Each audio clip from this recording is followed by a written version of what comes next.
What up, fam? It's your boy Ethan. Hope you're having a great day. Welcome back to another video, and we're starting a session a little bit later than I wanted to. Just getting to Encore now. It's 7 p.m. so we might be in for a late one. We'll see. Usually play 4 or 5 hours, so we're probably gonna leave around midnight. And the thing about leaving around midnight or playing at midnight is that the games just get so good. Any game gets good around midnight. Late night poker is always unreal, so we're gonna see what happens tonight. We might be in for a long one. Staying till 2 a.m. probably a possibility, but I'm gonna head up there, playing some 1-3. We're getting close to the bankroll challenge, so we'll see. We'll see how good we can run in the next upcoming sessions. So let's just hop into hands and get on with it. Quick pivot change. Walked around the room, didn't really like what I saw, surprisingly. Surprisingly, not a whole lot of great games going on. So, also just realized that there's a tournament going on. So as a huge DJ, and I love tournaments, we're going in it. It's a $160 buy-in, 5K guarantee. Let's do it. Let's have some fun. If we're gonna be in for a long night, let's make it a really long night and try to run deep in this thing. So I'm in a tournament mood anyways. I want to play a tournament, so we're hopping into it, and you know, whatever. We can take a break from cash and play a little tournament here and there. So let's get into the tourney. First thing we'll go over, we are in level 1 where the blinds are 100-100, starting stack of 20K, and here in the small blind with pocket 9s, we're playing 7-handed as it's fairly early on and the tables are still trying to fill up. So an early position player opens it up to 300 and folds all the way back to me. Small blind with a pair, let's go ahead and 3-bet this with pocket 9s. I go ahead and 3-bet to 900. Folds back to him, and he thinks a little bit and ends up 4-betting me to a very large amount. 4-bets to 5,000. And now action's on to me, and I tank for a little bit. Main thing is I'm asking myself, why is it so big? Super early on in the tournament. Is he ever just bluffing? Is he ever just trying to push me off a hand with ace-king, ace-queen? Just seems very suicidal. So I thought about 5-bet jamming here, super early on, level 1. We're just trying to go with it, but at the end of the day, it's more likely that he's just super strong, wants to just take it down for some reason. I'm not really sure why, but I think he's already there. I think he's just got a higher pair than me, so I go ahead and fold. He shows pocket aces, so we get away from that one. I really thought about 5-bet jamming there, but obviously that would have been disastrous for us. Next hand in level 2, blinds are 100-200, and I have pocket queens in middle position. I raise it up to 800 over an undergun limper, and the undergun player is the only player that makes the call. So we're off to a flop, heads up, in position. Flop comes 10-8-9 rainbow, and he checks to me. This is not a board that I like c-betting on. I think in the past I would c-bet this like an idiot, but definitely gonna have to pot control, just check here on this disgusting board. We've got a gutter ball to essentially the nuts, since we double block 8 king queen. So here I check, balance some strong hands in my checking range, and also to just not the board I'm looking for. We're off to a turn, which is the 3 of clubs, brings in a backdoor flush draw, and once again he checks. So here, when he checks twice, gotta have to bet for a value and see what happens. I bet 700, and very quickly he raises to 2,000. So fairly small raise to 2,000 here. Really not sure what this check raise is here. Was he trying to go for a double check raise or something like that? I don't know why he would check both streets then raise here, but here with the flush draw, sometimes he could be semi-bluffing here with flush draw and a pair or something like that, but pocket queens, I'm still going to call for 2,000 chips. Mainly got the gutter ball to it as well, so, and we also double block the nuts of queen jack, so we're gonna go to a river. Wait, nope, it's actually 4,000. Didn't really realize that until I put in the chips because I was eating steak. Also, by the way, steak tips at Encore, best value you can get. They're $8. Anyways, back to the poker hand. I was eating, didn't see those 4K or 4 chips in there, of that 4 $1,000 chips in there, so yeah, our bad. We call the 4K. An extra 2,000 more. Now we understand it's a super large raise. So we're going to a river, which is a queen. There's a 4-liner for the jack out there, obviously, and he checks to me. And here, it seems like he was definitely value betting on the turn, something like 2 pair or maybe even a set. Definitely not a jack when he checks this river though, so here let's go for some very thin value, I think. I bet 5,000, he snap calls, and I show, and we're good. So we get there, we definitely sucked out on the river. I think we had like 6 outs on the river when we got there and got paid. So that's always cool, but yeah, not great that I got distracted eating steak during this hand. In level 4 now, we skip in level 3. We get a very interesting guest sit down on my direct left. Not going to say his name, but he was apparently a tournament pro. It seemed like a bunch of people at the table knew who he was and respected his game, which is really cool, and he's, I guess, from around the area perhaps. Looked him up on like the Hendon Mob, had about $400,000 in live tournament earnings, which is pretty cool. Not cool that he sat to my direct left, so seemed like he was late reg and just found that lucky seat. So we're in for a battle. Like literally 5 people at the table were like they just knew exactly who he was. So that was kind of cool.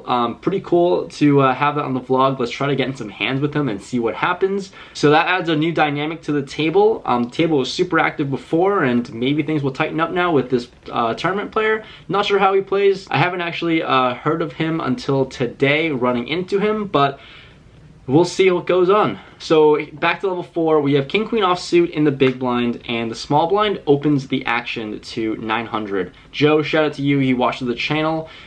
Here with King Queen, pretty strong hand, and he could be raising with a super wide range. I go ahead and put the 3-bet into 3,000, and he doesn't think too long before making the call, so we're off to a flop blind versus blind situation here. They're always fun. The flop comes ace jack 4, 2 hearts. Pretty good flop for us, or at least for our perceived range here with an ace.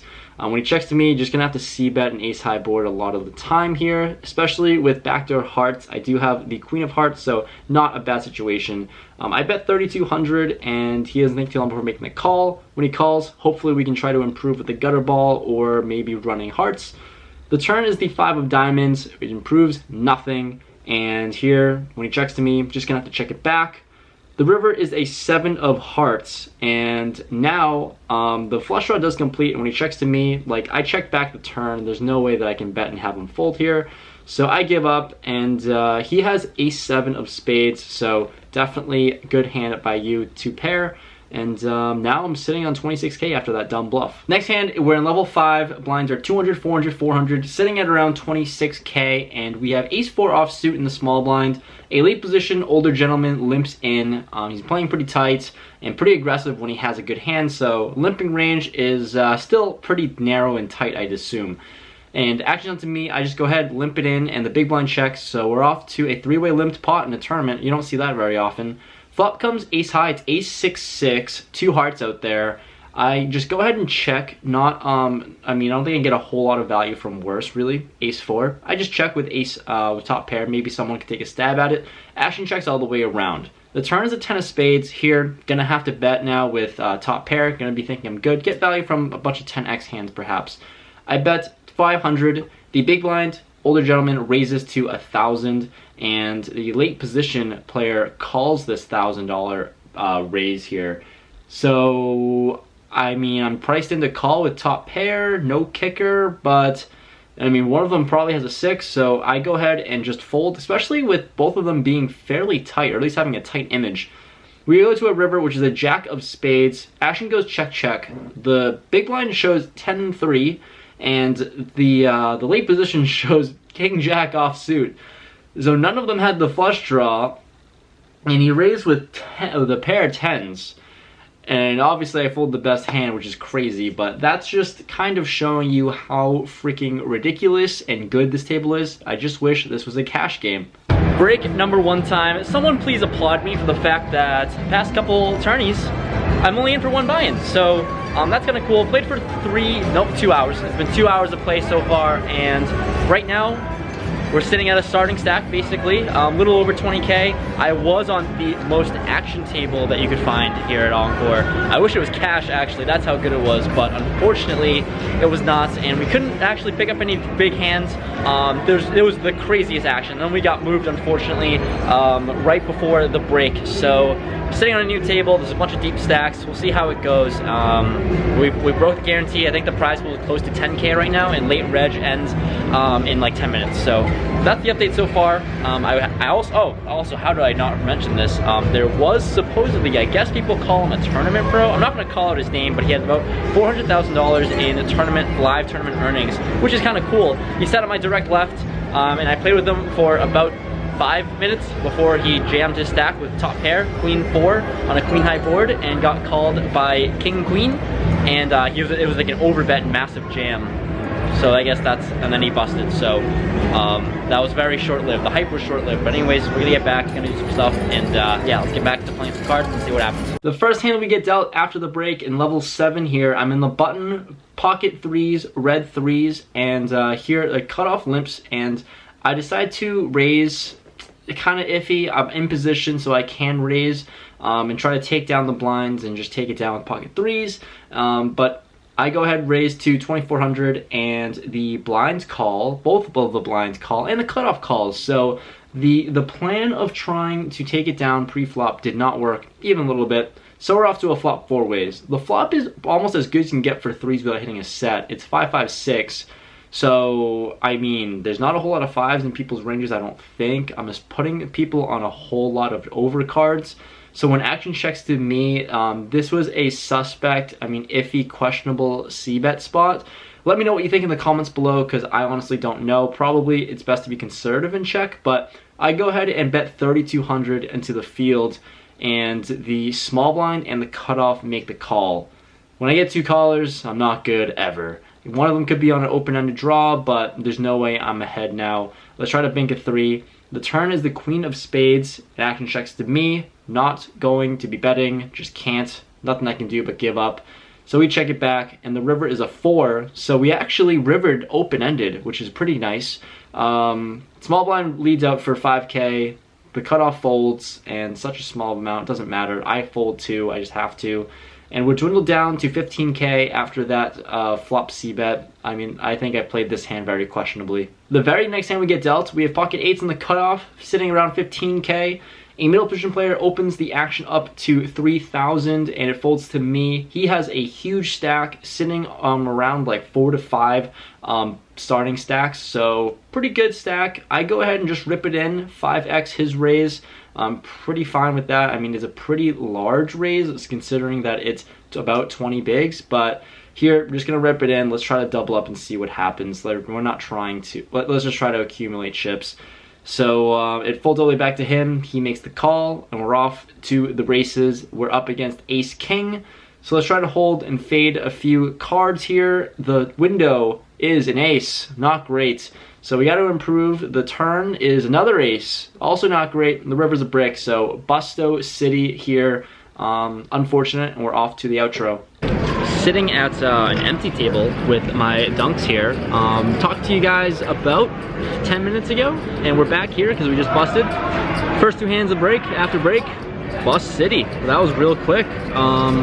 Yeah, goodbye to 20K just like that. The c-bet on the flop there with pocket 3 is a suspect for sure.